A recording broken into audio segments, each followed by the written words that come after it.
Let's make sure everything is working.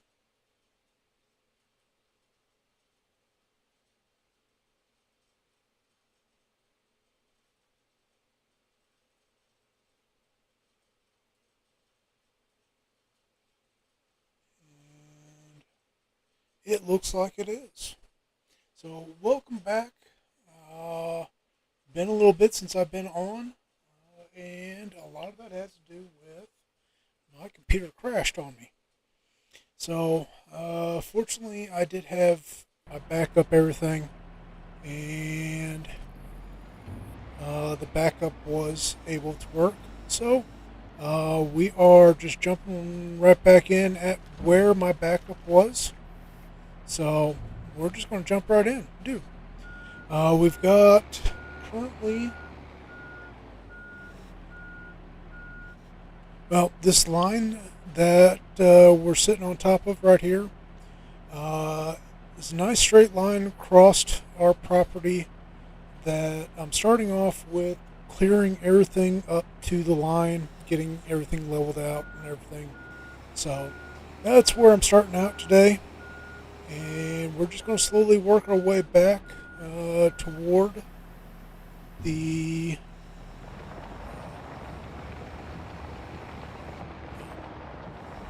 wash plant. And we'll see what we can get accomplished today. Now, I've heard and seen some people talking about Slucifer being in testing and being worked on right now. Glad to see it.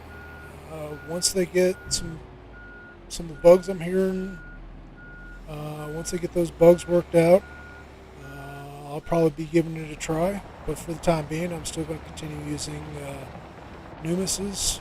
I'm hoping I pronouncing his name correctly. If not, I do apologize. But we're just going to continue using his wash plant. The only other wash plant is a small trommel. I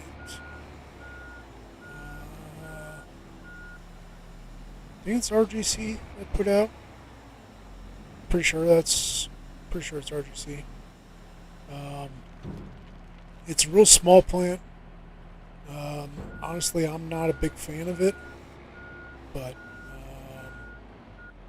and just because of a couple of limitations with it, you're constantly having to trigger to unload the tailings. So, but is what it is. So let's see where we're going to put the truck.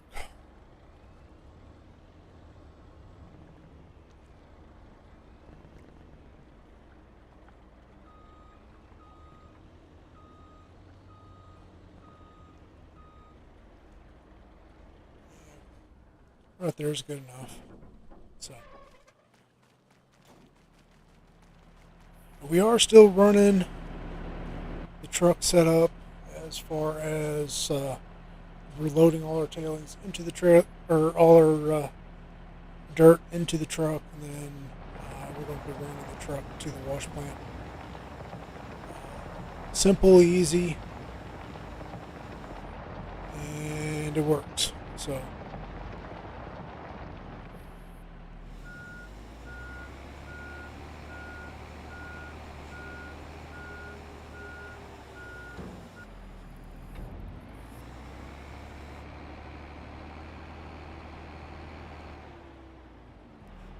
Oh, crud. Don't want to accidentally knock the truck over.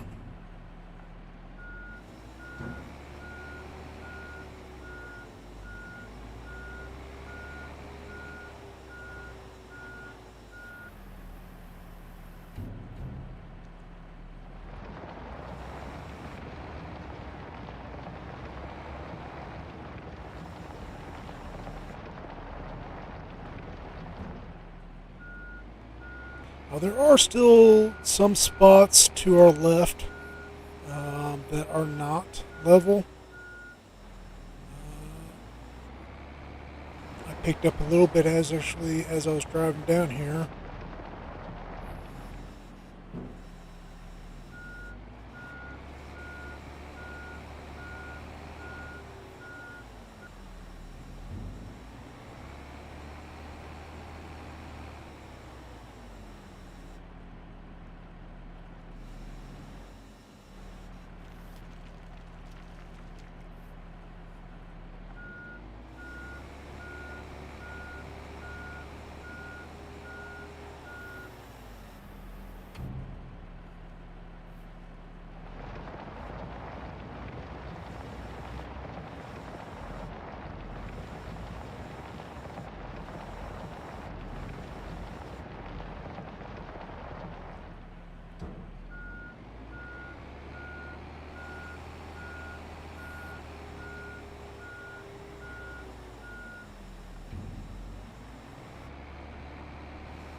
Yeah, the day that my computer decided to crash out on me was I was actually working on building out a starting point for uh, is it Riverbend Springs Timbers 4X. Um, it's going to start up in the top right corner on that map. I actually had everything set up the way I wanted to for making it look like it had been started mined prior, and that we were going to be taking over the mine. I have not gotten a chance to see if my backup um, actually saved on it yet or not. But I figured since it's been as long as it had since I'd been on this map, I figured I'd just jump back in on this map for being my first or first live coming back after my crash. So.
As far as equipment goes in farm sim games that people use for mining, quite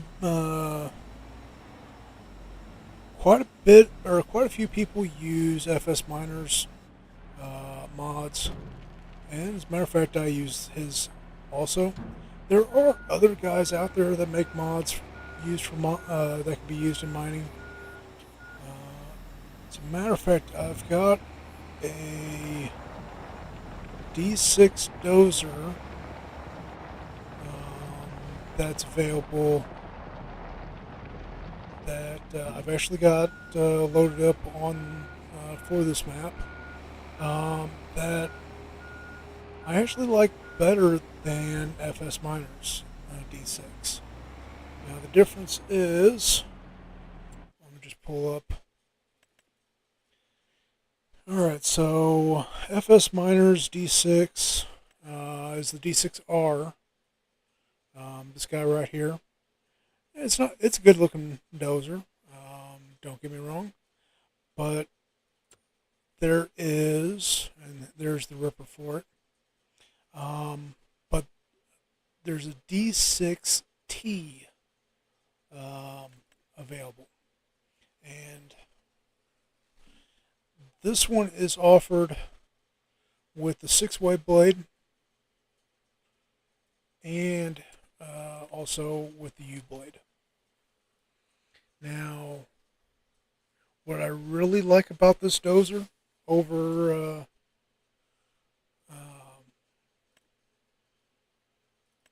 over FS Miners is the ripper.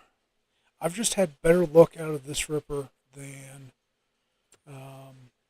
FS Miners. This ripper is completely able to be controlled, lifted and lowered, adjustable height and everything, whereas FS Miners is just up or down. So it's actually, now there is a price difference between the two. FS Miners is a whole lot cheaper, but there's no options on this guy. Whereas on the D6T, we'll just pull the U-blade up. You have the option of putting the brush cage on it, tinting the glass. So yeah, I like this the D6T. As a matter of fact, I just got it off of fs25.net.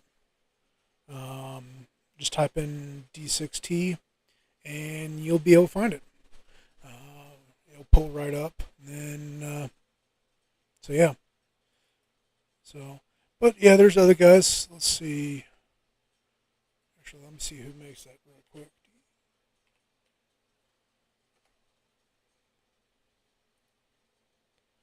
Alright, so that's actually put out by 4MR, or the credits go to 4MR and Canada FS. Let's see, I'm checking to see if they've got anything else out on FS25.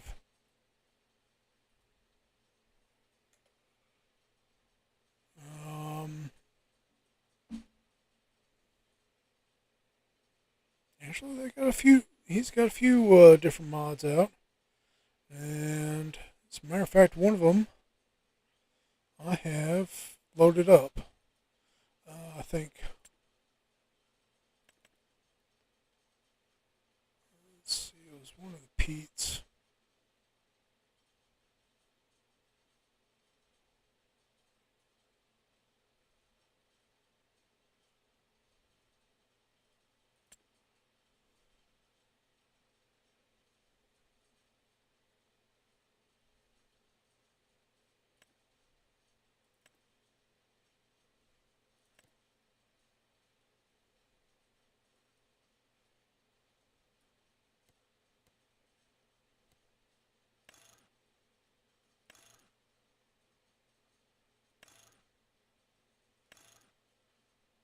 I think it's this guy right here.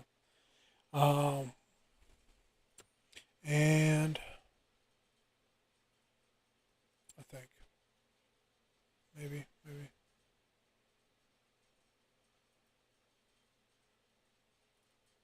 No, that was Kenworth. Never mind.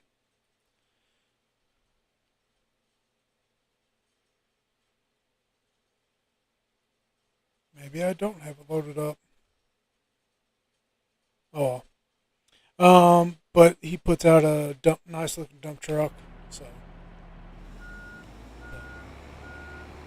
but yeah, there's other guys besides FS Miner that puts out mods that work with terraforming, that work with doing mining. It just so happens that he's about the biggest name in it.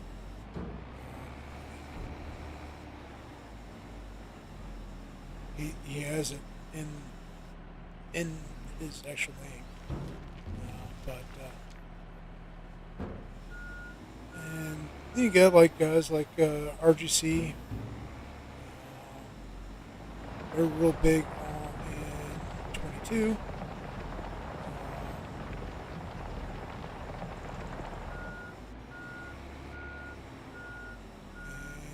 And they're bringing some stuff out now. So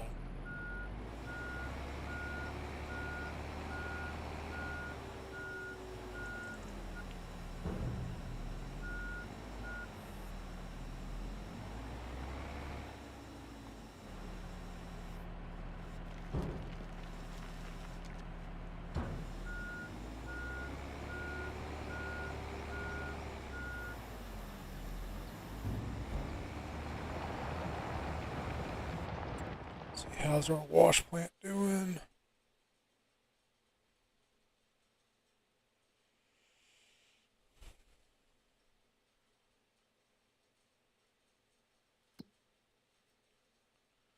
We're doing okay on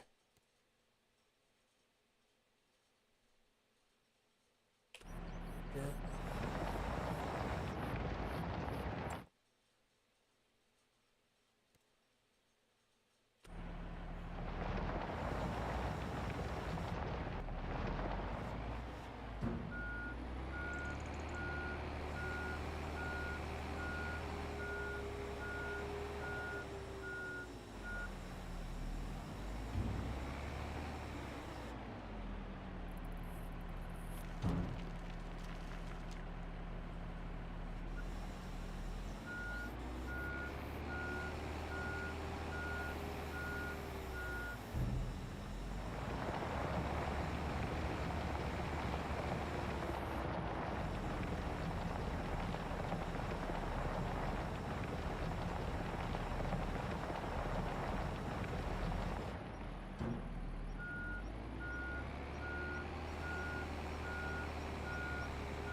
So the semi I've got using, or that I'm using for pulling our dump trailer, that is a TLX Phoenix. Um, Lots of different options available to be done on the TLX Phoenix. So we've got on that truck.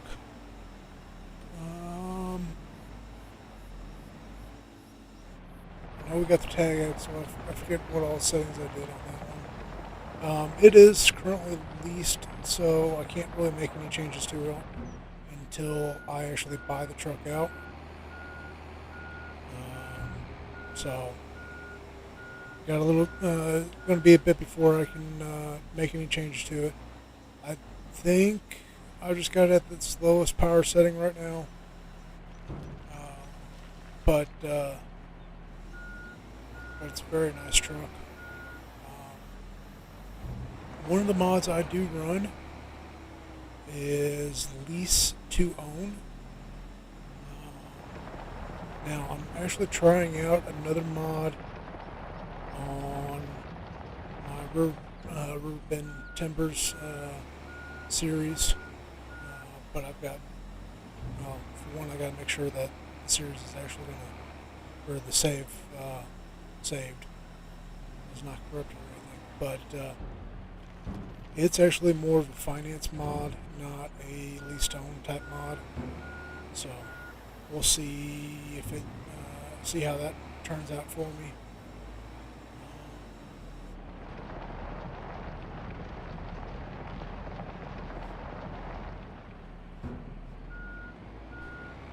But mods like that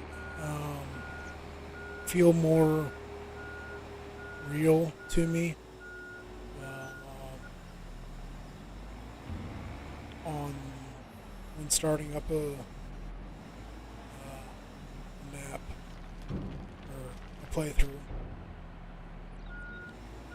That way you're going through and you're financing your equipment, not leasing your equipment. So.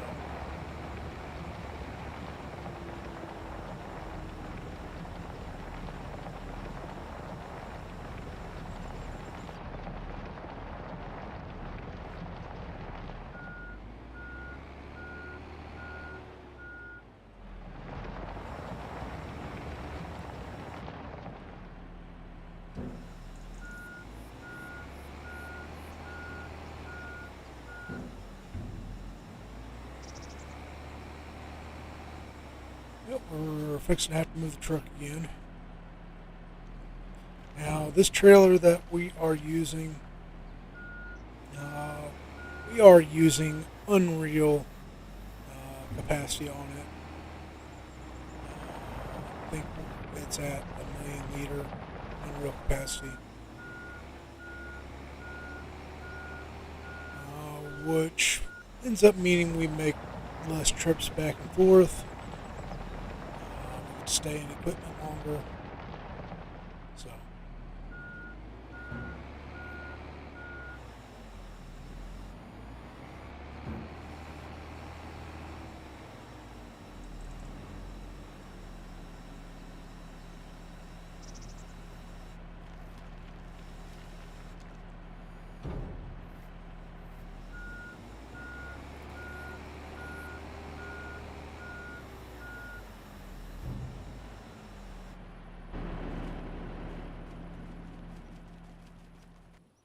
That front loader definitely needs a good wash.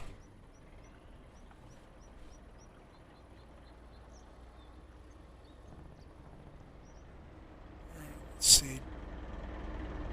Okay, we did go super singles on the tires, which ends up making it so you have high flotation tires on the front. Now, these are more of an agricultural off-road tire design.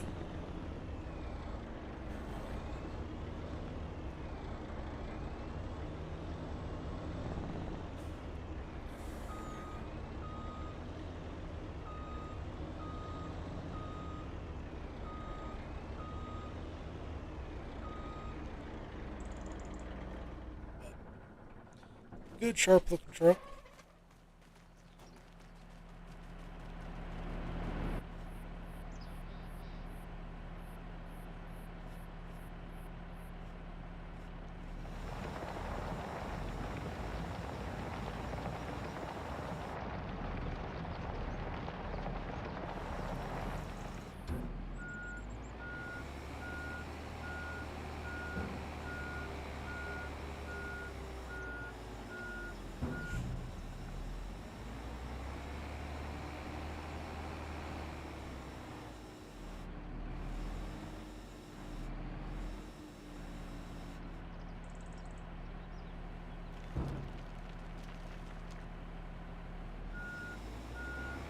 Now, something about me that a lot of folks don't know, some people might have heard me talking about before. But over the years, I've held many jobs. And one of the jobs was as a truck driver. And as far as trucks go, if I was to be going back over the road, and I was in my own truck, hauling, like I said, in running OTR. The truck I would probably pick, well, I would be going with Kenworth, leaning toward the T680 for the better aero. There's just something, like so many others, the hood truck like the W900 just has so much appeal. And the W900s, and like P389,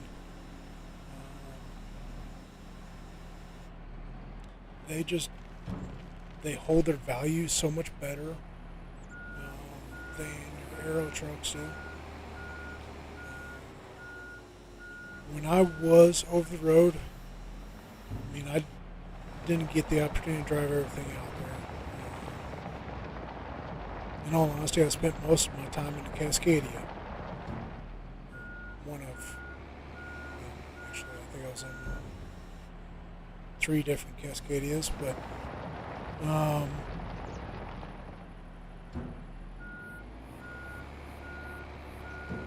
the truck that I enjoyed driving the most when I was over the road was the T680.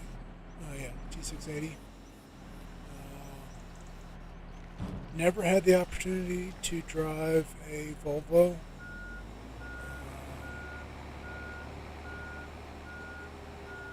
The Pete that I drove, I forget the model number. It was Pete's aero truck.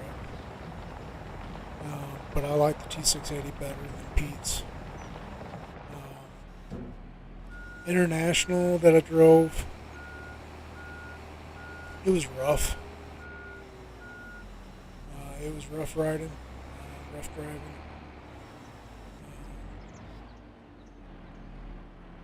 And the Cascadias I drove, I mean, Cascadia is just the economy car of trucks. It's designed for fleets, and it just wasn't a comfortable truck. I mean, well, it was fairly comfortable, but not as comfortable as T680 was.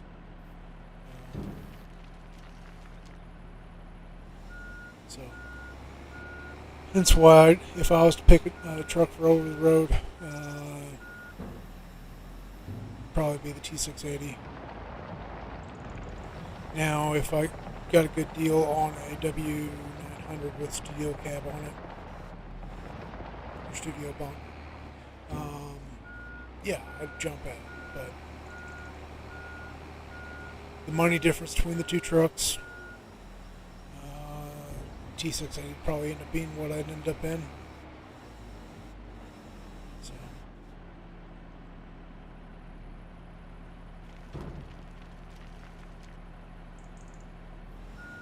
now, if I was going into a flatbed or something along those lines, yeah, I'd probably end up in a W900. Or if I was getting new, I might look at the W990. I don't really know much about those trucks, but big problem I have with newer trucks is all the electronic bull crap that they put on.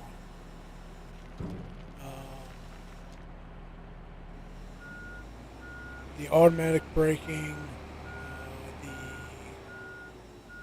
lane assist, that kind of stuff. I've had issues in trucks with the automatic braking where you'll be going around a curve, be a gentle, mild curve, cruising along, and the front sensor picks up the guardrail on the side of the road, and it just slams on the brakes. truck will just slam on the brakes. And not only does it scare the crap out of you, but it can actually unsettle the truck. It can actually cause accidents. And not only could it cause you to have an accident, it, it could cause you to end up getting rear-ended. Because some of those systems do not turn the brake lights on. They'll just stab the brakes, but it doesn't hit the brake, or the lights don't come on. And I've heard of several different folks complain about that. As a matter of fact, actually, when I got back from driving over the road, working at parts counter, talking with a guy who drove a propane truck. His truck had that system on it, and he got pulled over by the police. Obviously, you're going to be pulled over by police. But he got pulled over because his truck suddenly slowed down, but his brake lights didn't come on. So I don't remember if he ended up getting a ticket or if he got out of the ticket or not.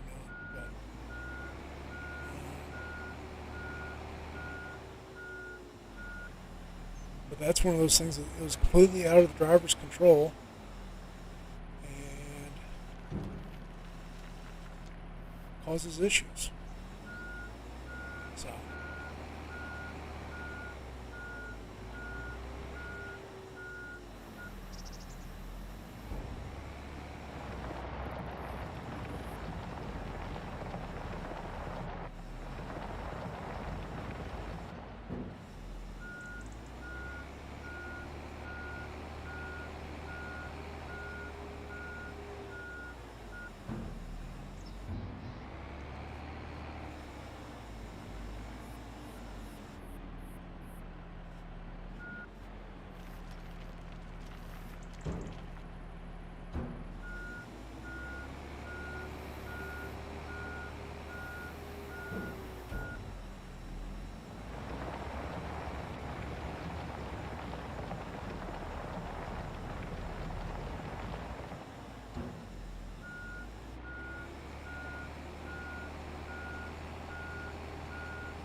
this is my thoughts for anybody who is interested in getting into trucking.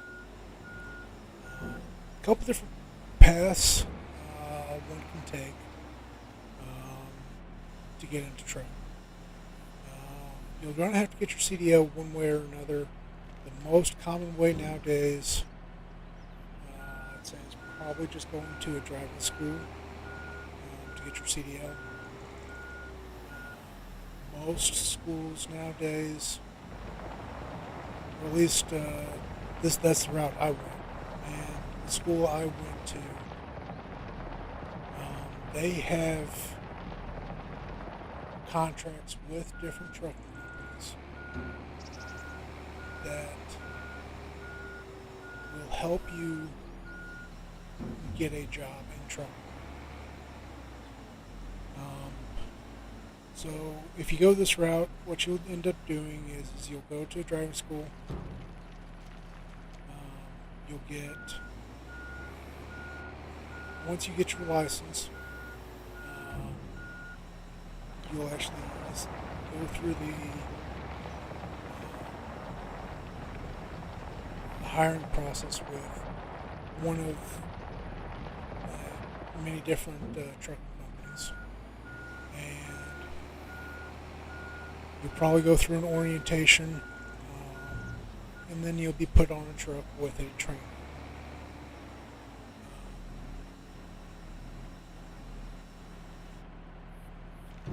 The company I went with ended up working with U.S. Express, or as I like to call them, U.S. Depressed, but that's besides the point. It was 175 hours on the truck with a trainer, and that's driving hours.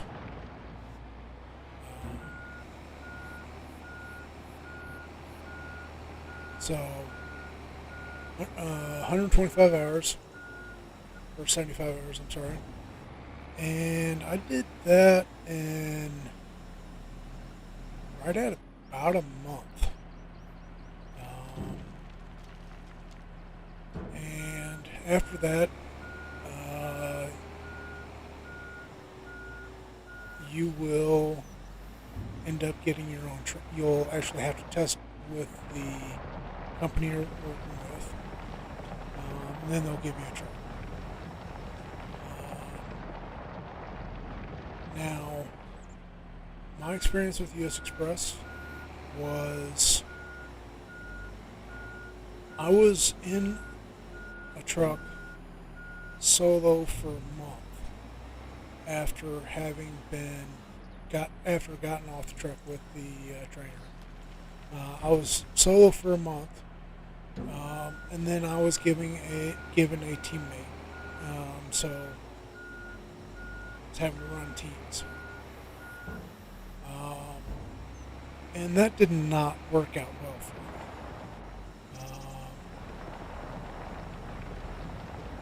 My teammate, the person who was given or was put on my truck, this person and I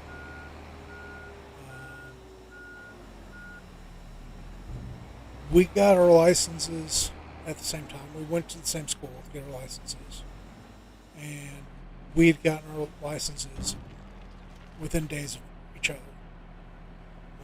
We'd actually hired on with U.S. Express the same day. Went through all the paperwork or the final touches with U.S. Express. Hired on, and this person took twice as long to get off the truck with the trainer.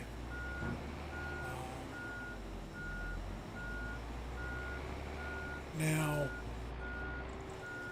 I'm sure it's pretty obvious by my voice. I'm a guy. And the person who was put on my truck was a gal. So you got a guy who's been on the truck for a while, and then he put a gal in his truck. And this gal took, like I said, twice as long to go through. their experience with driving with train. Um, this gal was in my truck for less than a week. Now, the reason why she was put, or she was teamed up with me, was because she and I were the closest to people who lived. Um, we lived the closest together as far as employees for U.S. Express who were newer drivers. Now, close together was we're still like 5 hours apart drive time, and that's in a car, not in the truck. But that's besides the point. But in the week, or less than a week, that she was on my truck,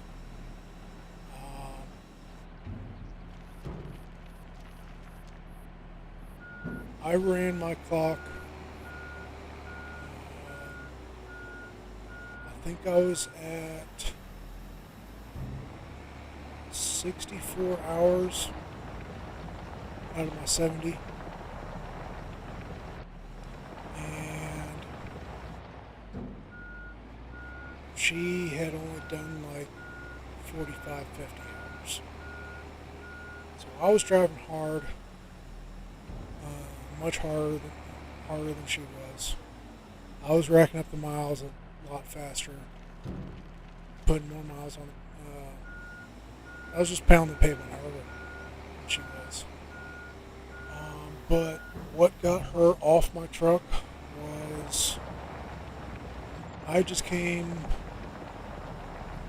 did a drop and hook. I'm trying to remember what it was, up East Coast somewhere. And I think it was actually an Amazon location. I don't remember. I've had a concussion since then, but that's besides the point. So I dropped the loaded trailer, picked up an empty, and I went ahead and passed the truck off to her, let her take over. I went into the bunk, and within 15 minutes of me going in the bunk, she'd gone to a truck stop, got herself jackknifed in the truck stop, ripping the arrow off the truck while I'm laying in the bunk trying to just relax, get ready, get some rest. But she gets the truck jackknife, damages the truck, rips the plug out of the trailer, electrical plug out of the trailer, out of the. I don't remember if she ripped it out of the truck or if she ripped it out of the trailer. But besides damaging the cord, also damaged either the truck or the trailer.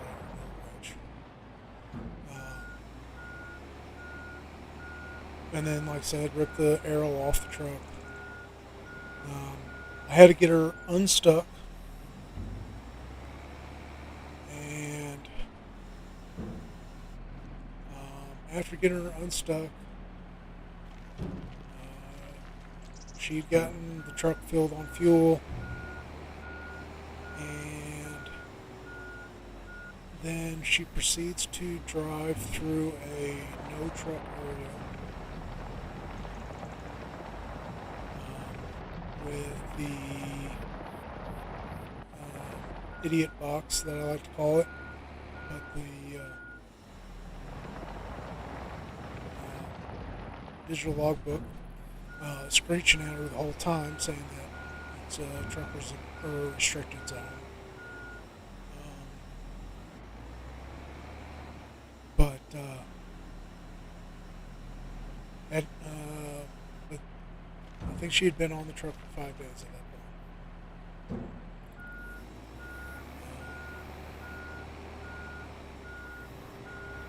So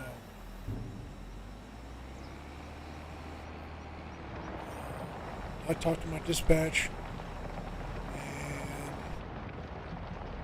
we went to a yard. The truck went into the shop, and I got stuck at the shop for a couple of days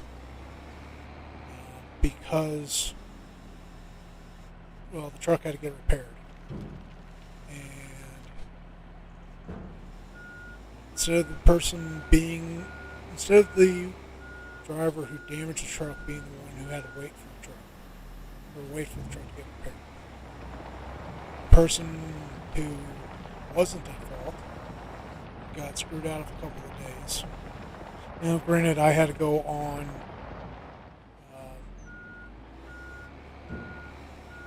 my reset anyways, so, but I was stuck at the yard,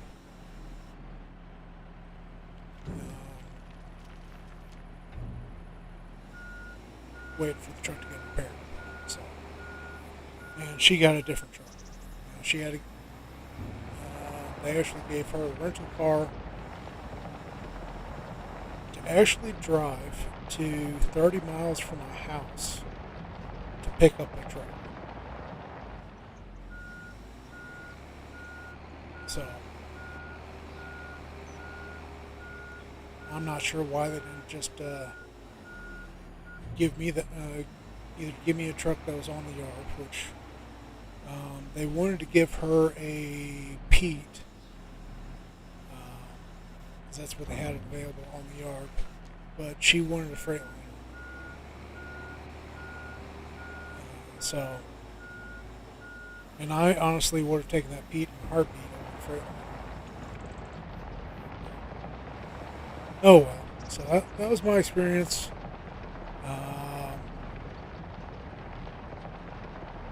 For the week that I had I was running teams.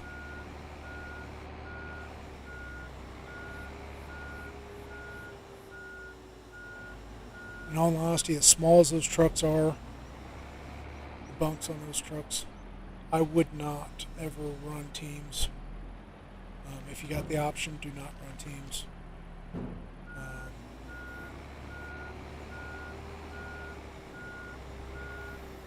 Even if you're real good friends with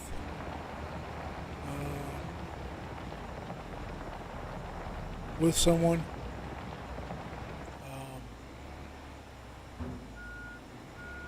there's just no space on those trucks. Plus, trying to sleep while someone else is driving,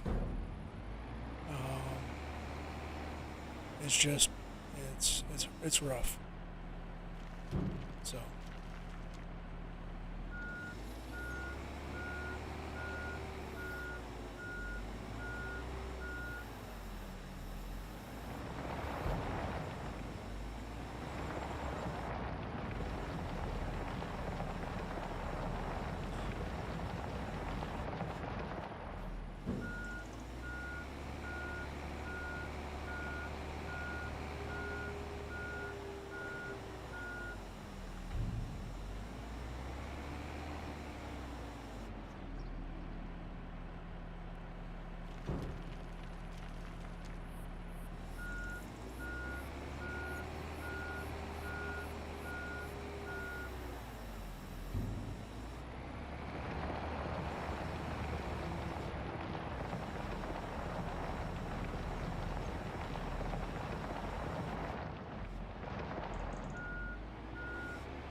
Now, to be honest, if I was to go back into trucking, um, I would get my own truck. I would have my own truck.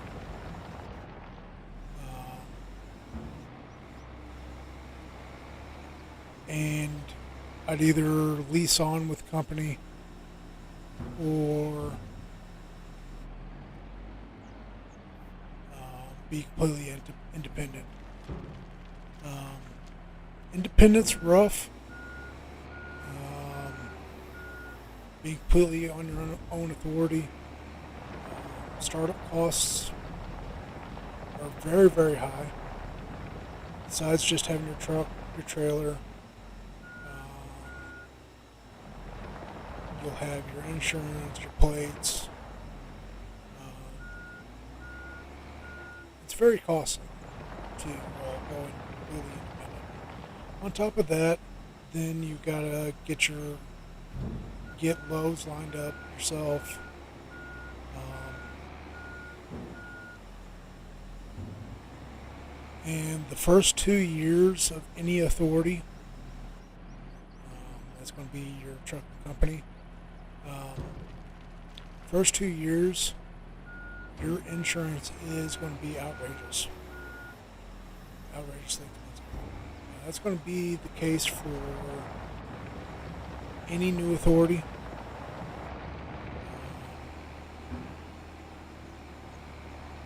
So it's just something to expect.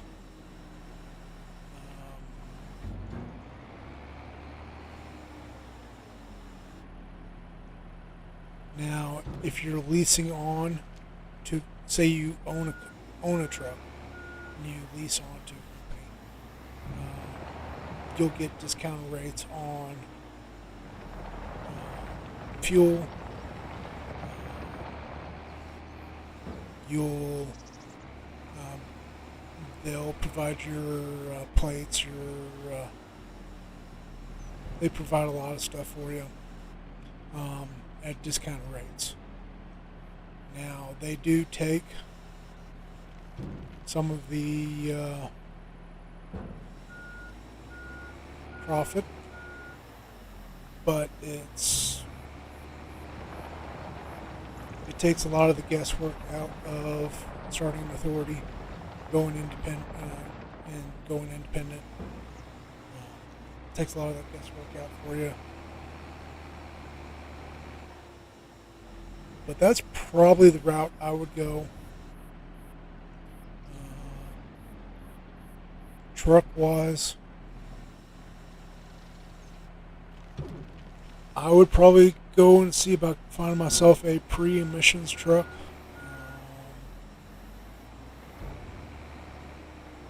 Which pre-emissions truck will mean that you are barred from some locations. One big area that you're going to be barred from is California. They don't like non-emissions vehicles.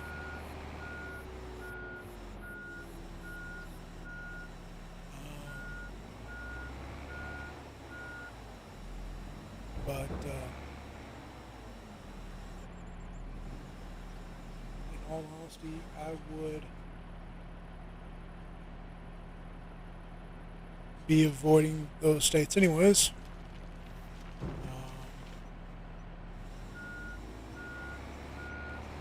Pretty well any state that does not recognize someone's ability to defend themselves,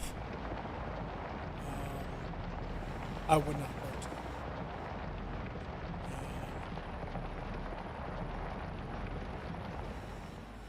to. And unfortunately,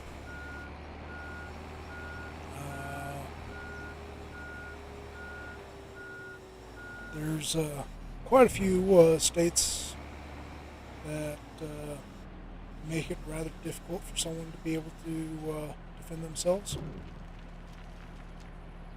So, and even if you do defend yourself, it's 100% justified.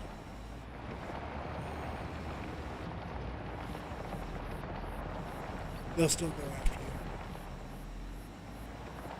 So,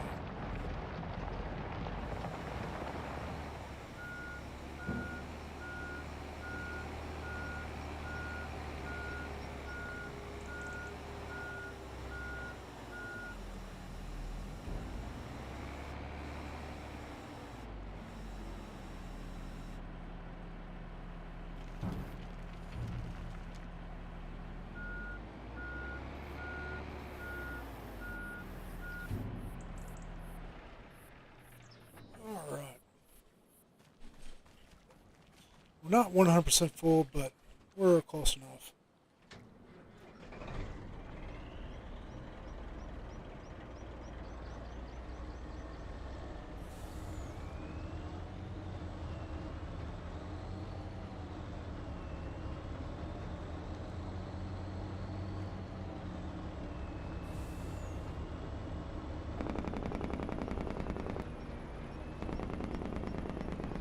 Honestly, that sound right there is the whole reason why I got into trucking. The Jake brake.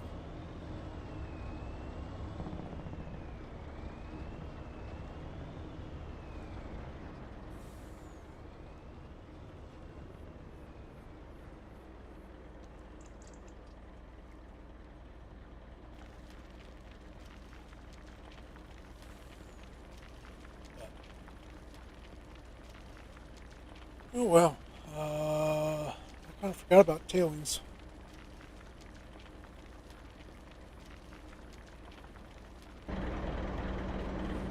That's dumping. Let's start dealing with some tailings.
So as you can see, we're making progress on our filling in the river. We actually got all the way across into or onto the island.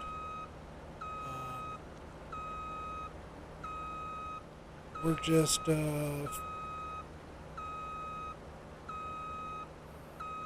spreading or continuing down. We will eventually,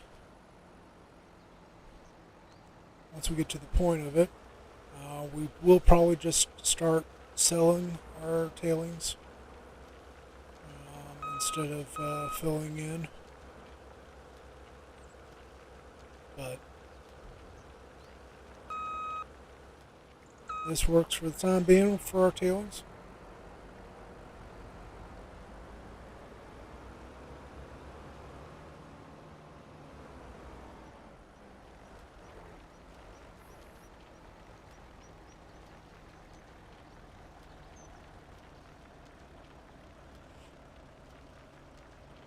Now my Riverbend Timbers playthrough, it is going to be us selling tailings instead of doing what we're doing here. So, just a way of doing it different than what we are.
dump this, and we'll get back to loading up the machine, the wash plant.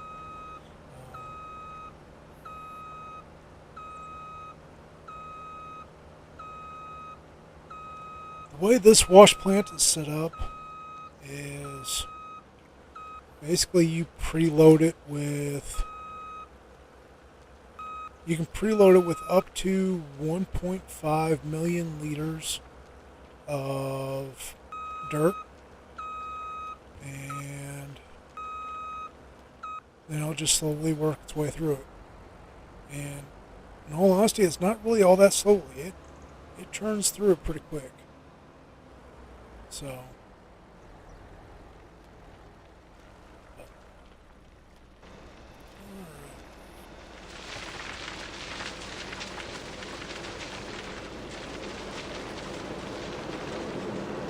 load this jar into the lockbox. Now, I don't know what's going on with the lockbox, but the fact that you can see the gold through the sides of it, both sides,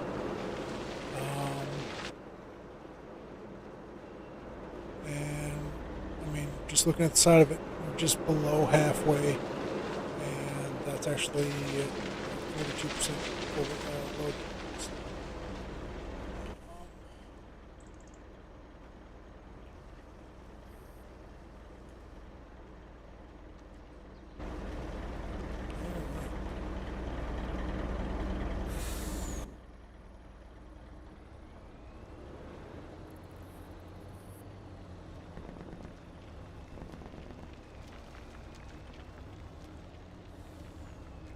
Now, when I had started, we would currently be in the water as far as in regards to our location, but we've actually spread this out, filled all this in, which makes it so that we can make that turn a whole lot easier. It's a whole lot easier to deal with. So, but, all right.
double checking something. But I've talked a little bit about my time on the truck. One of the other careers I've held was as a mechanic.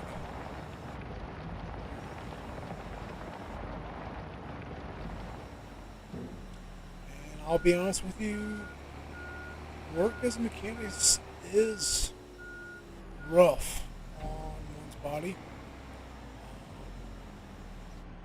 Now, don't get me wrong, it's a very rewarding job, and seeing or finding or diagnosing and fixing issues. It's easy to see the effect of the work you've done, because you instantly can see whether or not you fix something, provided that it's not an intermittent issue. But with that job,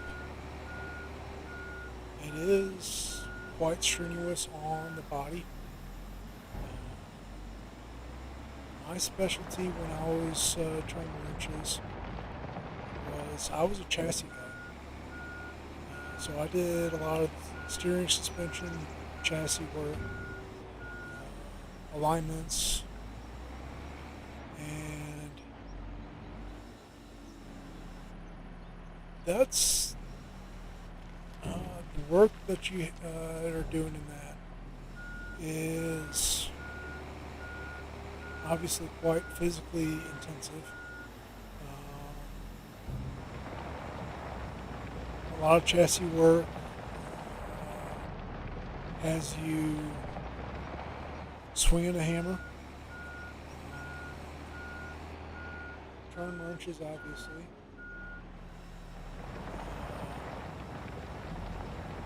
But pushing, pulling, prying,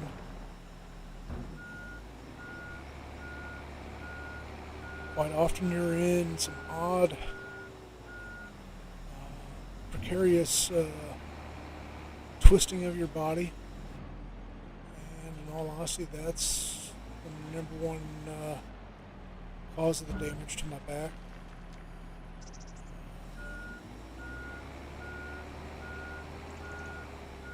When I was turning wrenches,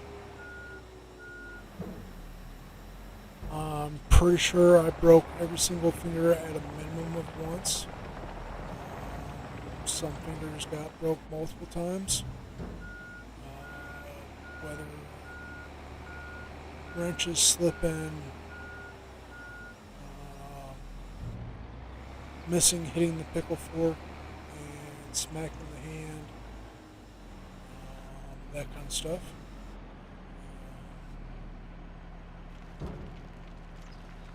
Besides that, that's where I also did the damage to my shoulder. And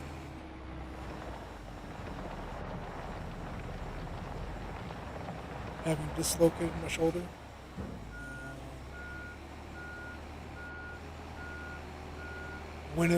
When my shoulder was in the worst condition, when sleeping, I could partially dislocate it while sleeping. Obviously, it'd wake me up.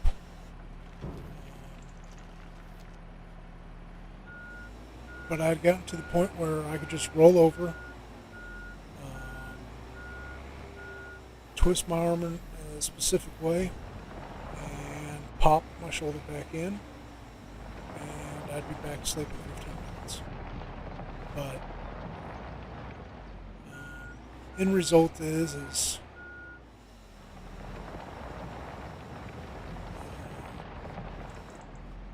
I wasn't very kind to my body when I was young. And here I am, 40 years old, and I'm paying for it.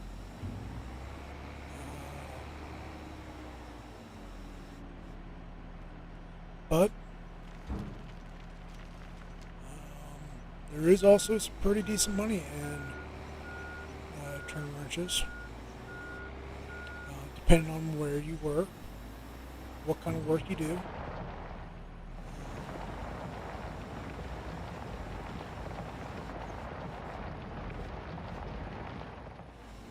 So, but turn wrenches is also an expensive job, and a lot of shops require you to own your own tools. And if you get your tools from the tool truck,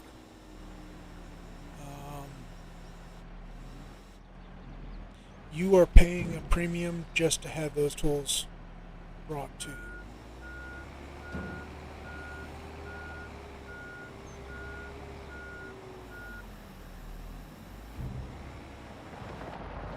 I'll use my toolbox as an example. Just the box alone, I think cost me about 11 grand, but I had it delivered to the shop I was working at. Now this toolbox, it's a 3-bay box. It is large enough that I can lay on the top and not hang over much. I'm pretty tall, so I think my box is like 74 inches by I don't remember if it was 24 or 28 inches deep. And then, but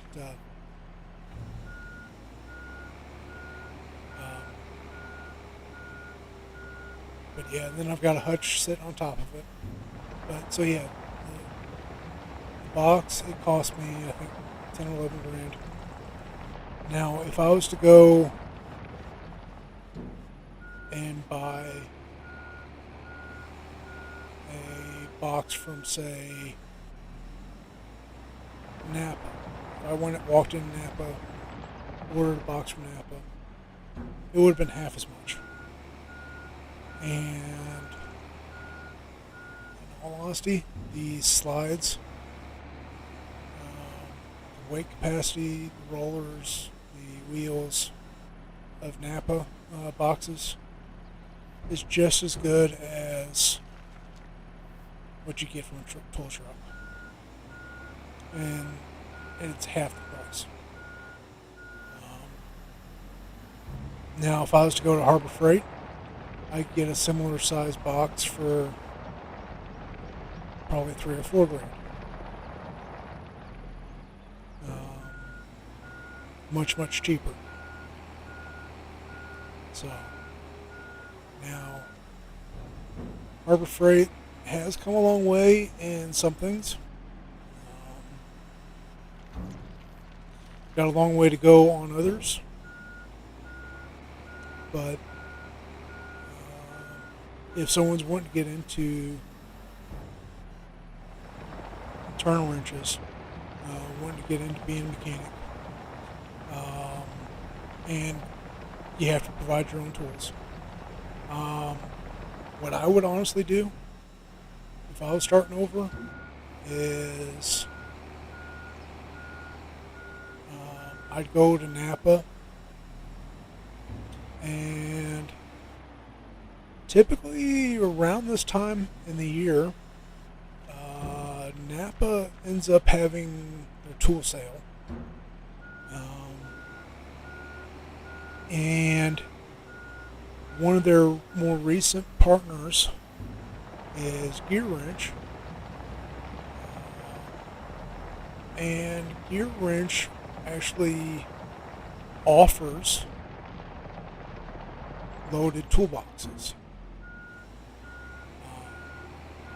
Toolboxes that already have a bunch of tools a bunch of hand tools already in it.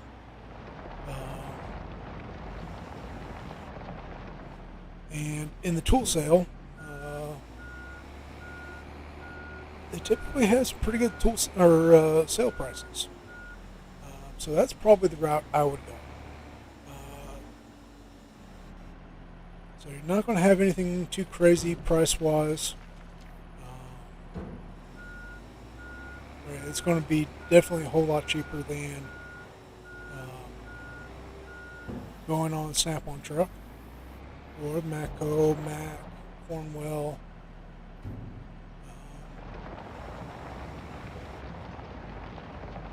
Those are pretty well your big four tool companies. Now, if you have tool trucks coming to your shop, there are a few things that I would get from the tool truck.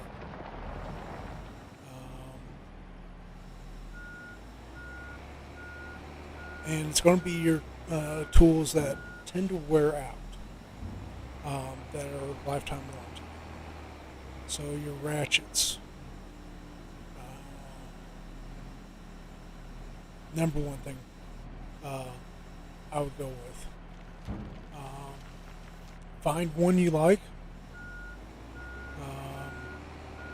Now, don't get me wrong. The gear wrench ratchets, they're very good ratchets.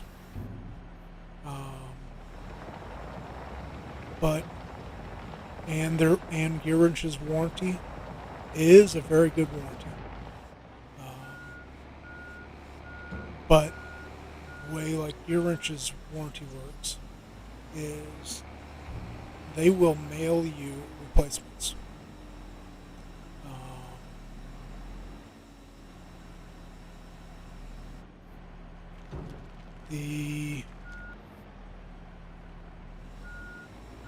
If you're having to have a replacement mailed to you, well, you're obviously going to be waiting on the mail. Now, gear wrench, they typically will get stuff to you within a week. But when you're working in the shop, sometimes you're needing that tool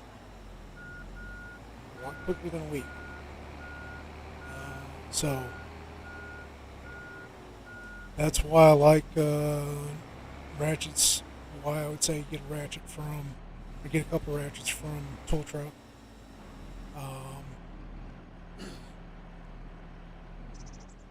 And then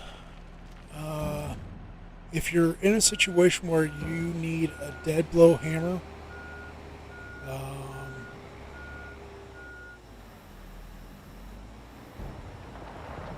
in all honesty, stay away from Snap-on's dead blow hammers. At least when I was wrenching, their dead blows, they tend to blow their caps off, blow the ends off. Because typically the type of work I did, there's a lot of force involved, and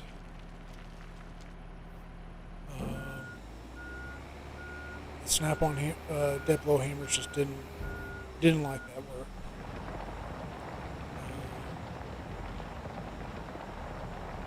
So now, granted, I honestly I'm not a fan of Snap-on tools. I like Matco better. Now, a lot of that has to do with my dealer, or dealers, I should say. The Snap-on dealer versus my Matco dealer. My Matco dealer took care of things for me in a very easy manner, whereas my Snap-on dealer I had all kinds of issues with. So, but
I was just thinking about this. I got to start talking about different ways one can get into trucking, and I spoke about the way I got into it. Another way you can get into trucking is honestly working for a farmer.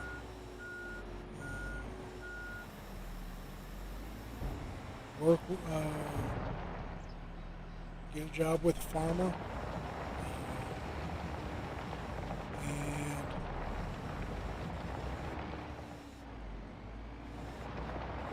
you can get in. There's you get experience driving a truck on a farm, and that'll get you your foot in the door and work at getting your experience, your time uh, behind the wheel that way. And with that,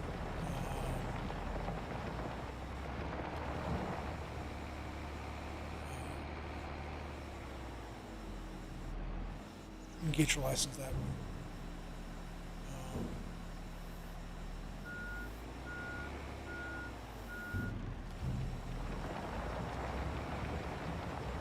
Another thing is a lot of your farmers they run old trucks, so they're going to be manuals,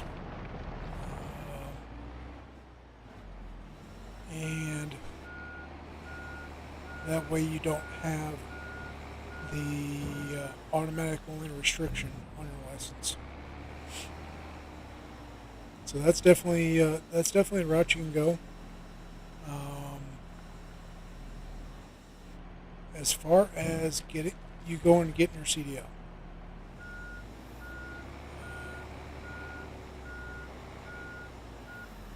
the method of getting your CDL is first and foremost you got to get your permit. You're gonna if you're going to be driving a semi, it's actually going to be three separate tests. The first test is going to be your commercial test. That test is going to be required for, or at least this is the way it is for Missouri. That is your test. That, like I said, it's required for any commercial vehicle at all.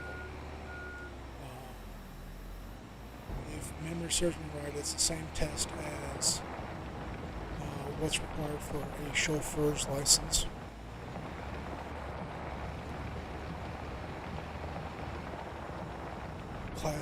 Some people call it a Class E license, but regardless, it's the test for a commercial license. The second test is going to be for combinations. What they call it, combinations. That's going to allow you to pull a trailer. And then your third test is going to be for air brakes. Those are the three tests that you're going to be required to pass. Pretty easy for me. The tests were pretty easy. Some people not as easy. The biggest stickler is remembering the numbers, different distances that they are going to test you on, like braking distance and whatnot. So, but that's just a written test.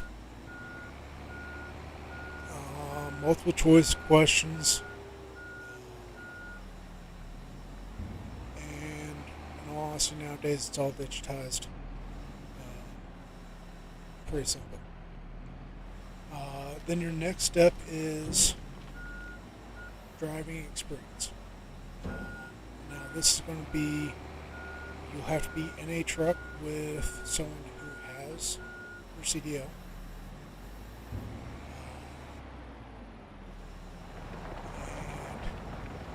And remember, surfing right, it's 50 hours of experience. It has to be logged. When I went through, just did it on paper log.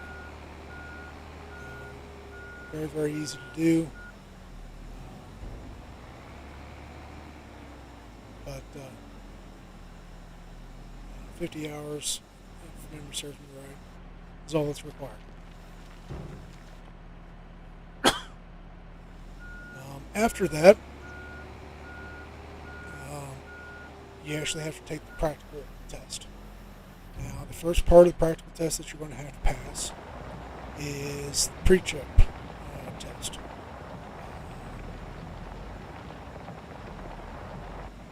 Typically speaking, you'll be given 45 minutes.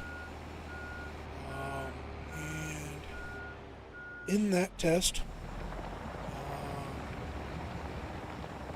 you will always have,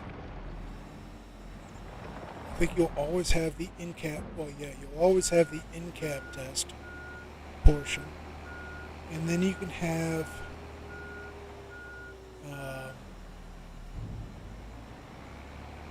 a portion of the truck. Whether you have, sometimes you get stuck with, you have to do the pre-trip for the entire truck and trailer. Sometimes it's, you just get the trailer, or you get under the hood, or the under hood. But typically speaking, you're given 45 minutes for that.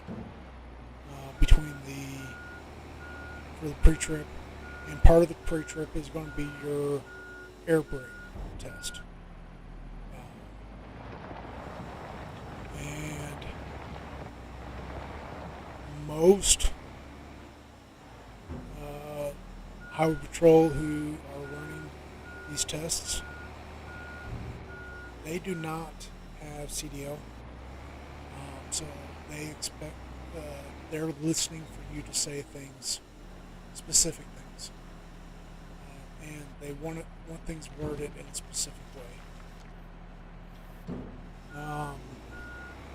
To be honest with you, I do not remember the specific way they want things worded, but it's been too long since I've been through that. But so that would be your pre-trip test. The next part of the test is maneuvers. You're going to get straight line backing, and then you'll typically get one of three other maneuvers: parallel park, offset park, or alley dot. So offset parking is basically, it is, you're wanting to, we'll just use this. Say you're right here between, we got these lines kind of lined up on the ground here. Say you're right here, and they want you to be over here. So that's what they consider offset parking, or backing.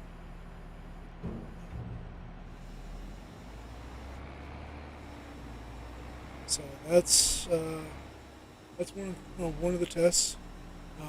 Parallel parking as well. It's just that, it's parallel parking. And the way they want you to do parallel parking, if you were to do that in real life, you'd be hitting all kinds of stuff. But for the testing. It's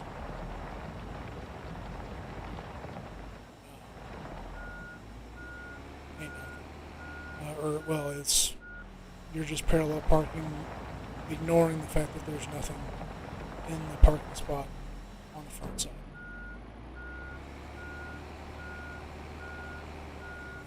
And then your alley dock is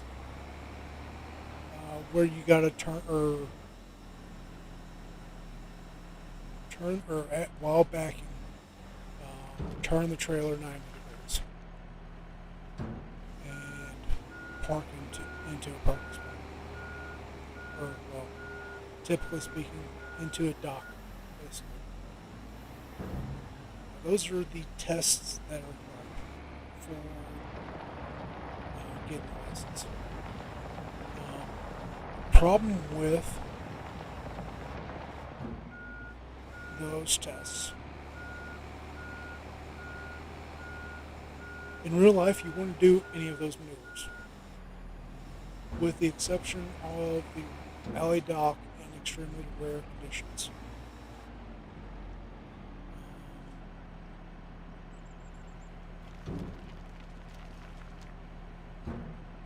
So that typically is why most companies will put you on a truck with a train. As a matter of fact. Now keep in mind, I am doing this with keyboard and mouse right here, so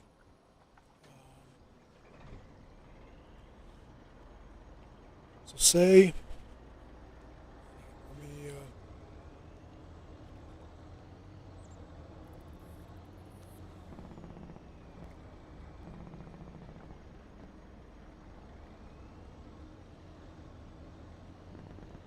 say I'm backed into a dock right here, and straighten up a little bit here. Say I'm right here, and I need to move over to the right one way. The way I would do it in real life is I would just move the truck right first, pull forward, and then back straight up, instead of going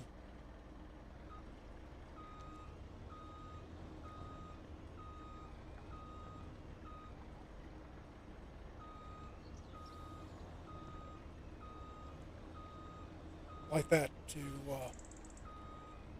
move lanes over. But to alley dock, what they'd want you to do is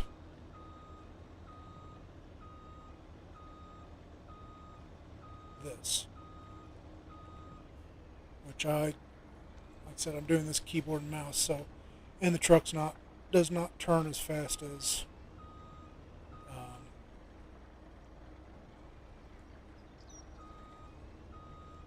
I would turn the truck in real life. So, but if you're in real life, let me set back up here. Typically, when you're backing into a spot, you'd be pulling forward.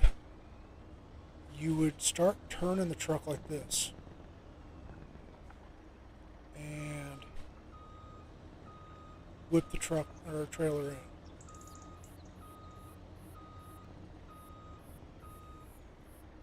Do a little shimmy to straighten yourself out, and that's how, in 99% of the time, that is how you would back into a spot. As far as parallel parking goes,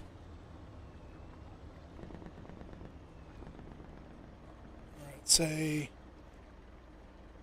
you're right here, or where you want to go is right there. In the testing, they would want you to pull forward, or to be right about there. Look what's happening to your cab. If there's a truck parked there, you just hit that truck.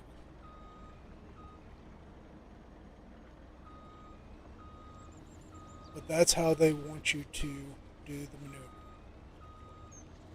And yeah, I'm screwing this up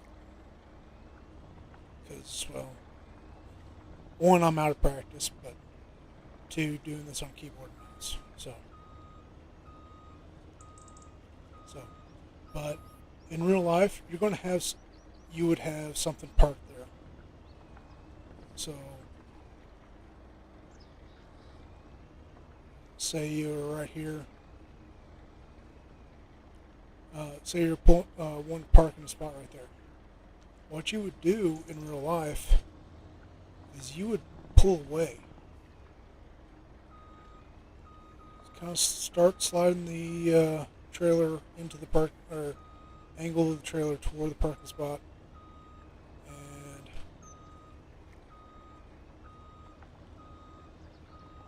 then whip it in like that. That's how you would do it in real life, not the way they test you. Expect you to do it in testing, but it's just one of those things with what's required to get your license versus what you're going to do in real life. What you'll do, or what's required for the testing, for the most part, you're not going to do in real life. But it's just the way the DOT does things. So, but getting your CDL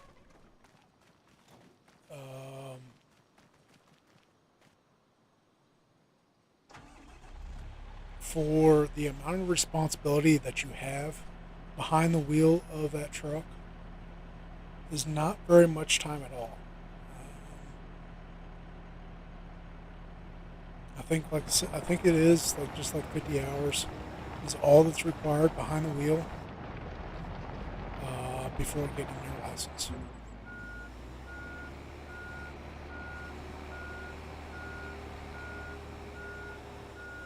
I might be wrong on the number of hours, but it's not much.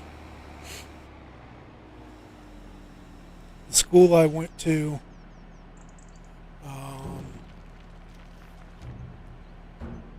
with the way they had things set up, the quickest you can get your license was 2 weeks. The kicker is nobody got their license in 2 weeks because there's only so many slots for people to test, and in the different testing locations. But there's only so many slots for people to test, and the school only got so many testing slots.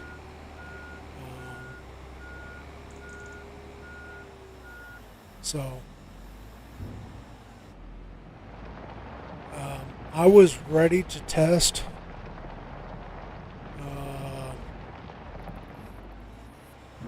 but I had to wait 3 weeks for a testing slot. So, and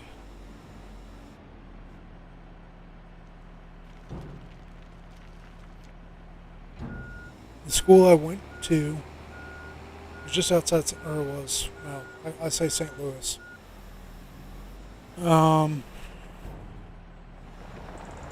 St. Louis greater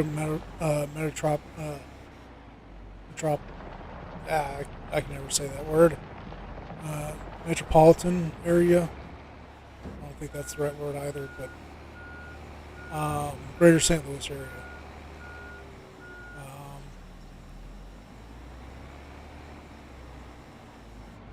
Was the school wasn't in Florissant. It wasn't Florissant. It was close to Florissant because that's actually close to where.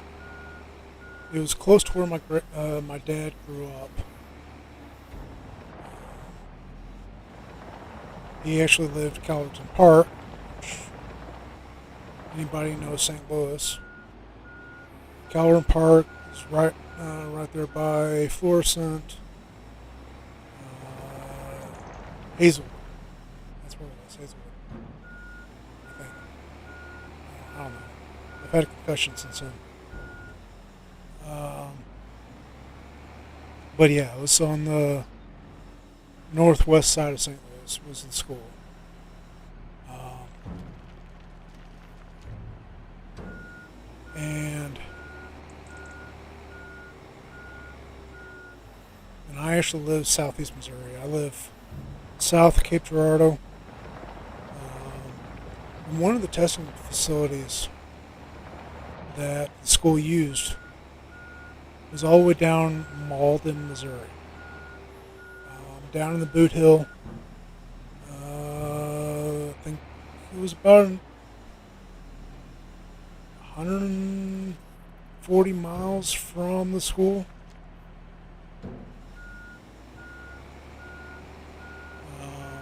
So that's one of the testing facilities that they used. And it was not the only testing facility they used. They used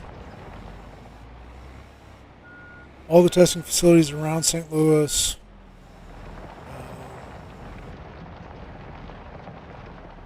Pretty well everything within a couple hours north, south, and west of St. Louis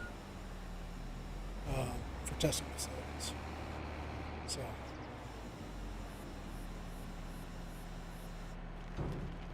but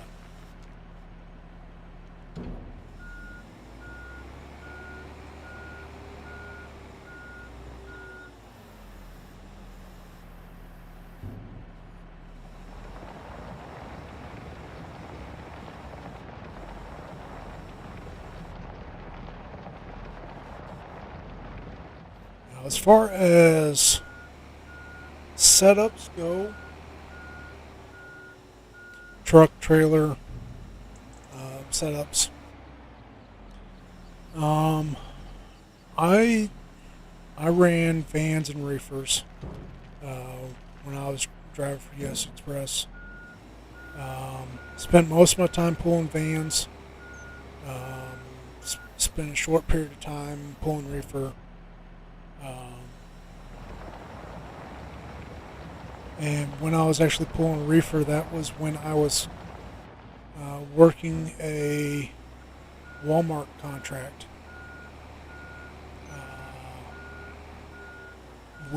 or I was still working for U.S. Express, but they had a contract with Walmart, working out of one of their DCs up in Indiana.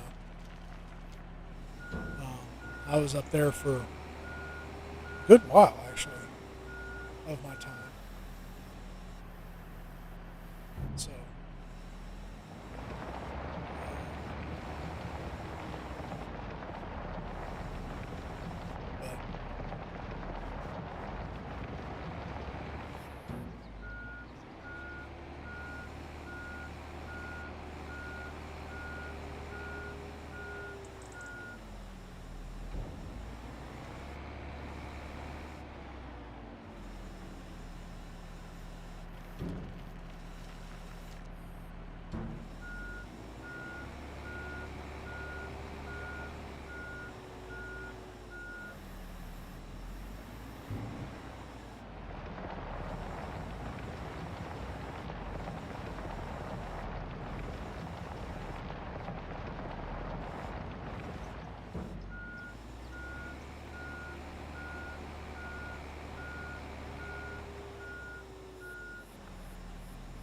but But as far as setups that I would avoid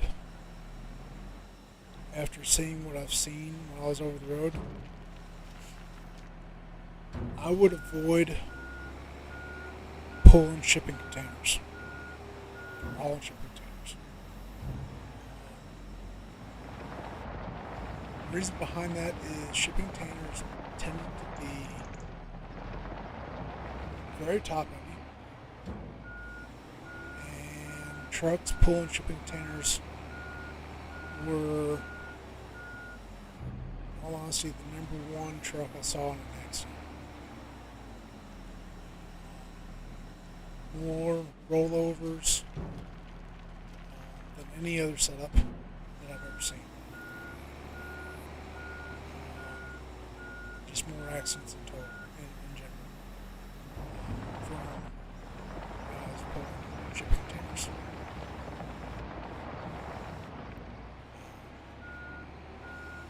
Quite often, the way those containers get loaded,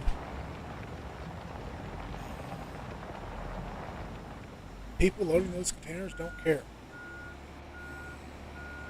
So those containers end up being very, very out of balance, and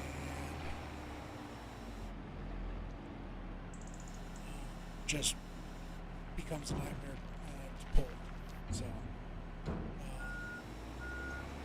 those trailers would just be number one thing that I would stay away from. Another thing with those kind of container or those trailers, typically you're going to be going in and out of ports. Whether it's right off the river, or if it's off of right at the ocean. Another option is they could be coming off the train.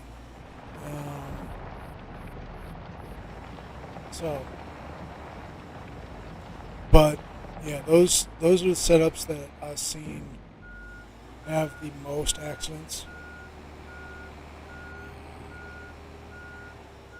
And I just stay away from them. If I had the choice, or if I was offered a position pulling those,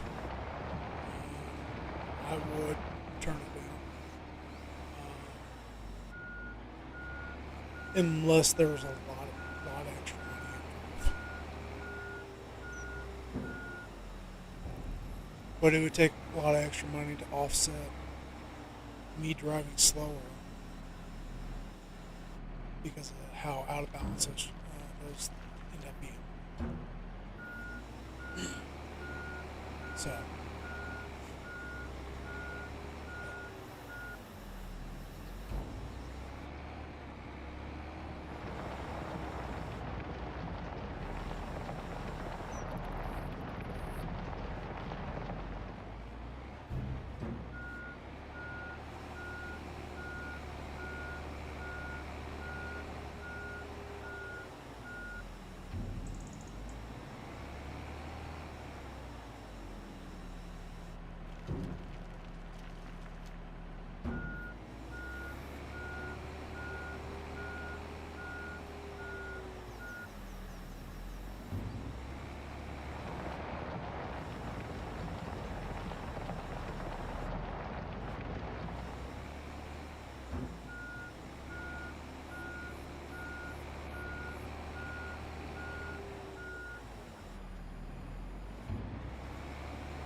You know what? Probably ought to check on this.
Glad I didn't wait too much longer.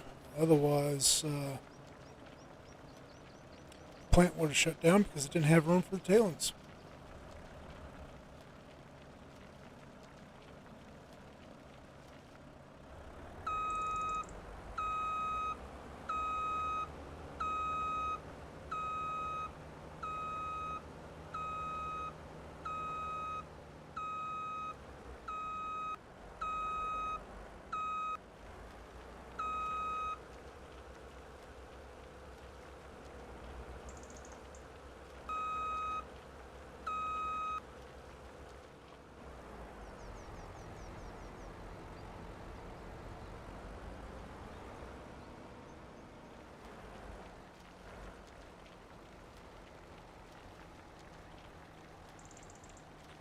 But I think I might just go ahead and wrap things up here.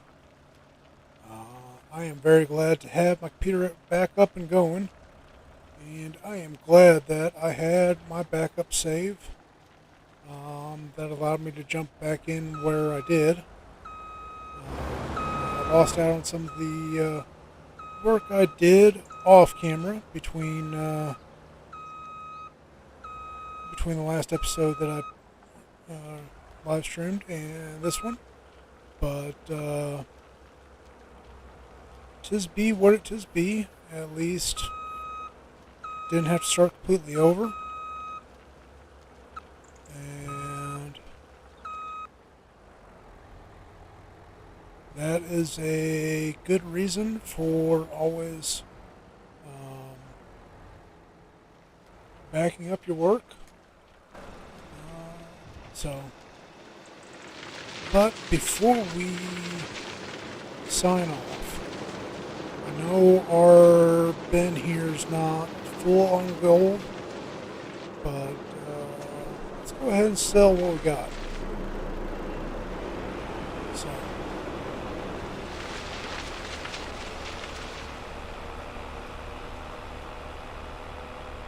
this little Mercedes here is not the fastest rig on the road, but it gets the job done.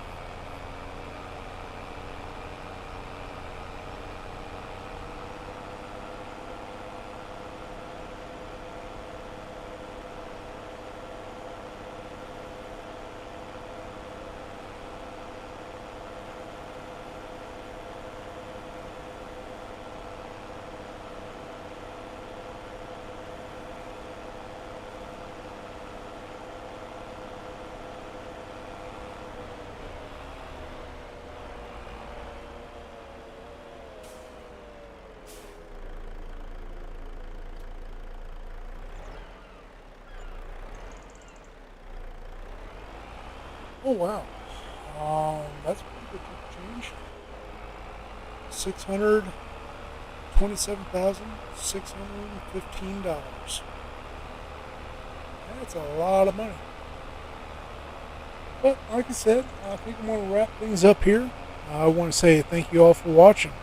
Please like, share, subscribe, follow, leave a comment, and I really hope to see you guys next time. Take care and have yourselves a wonderful day.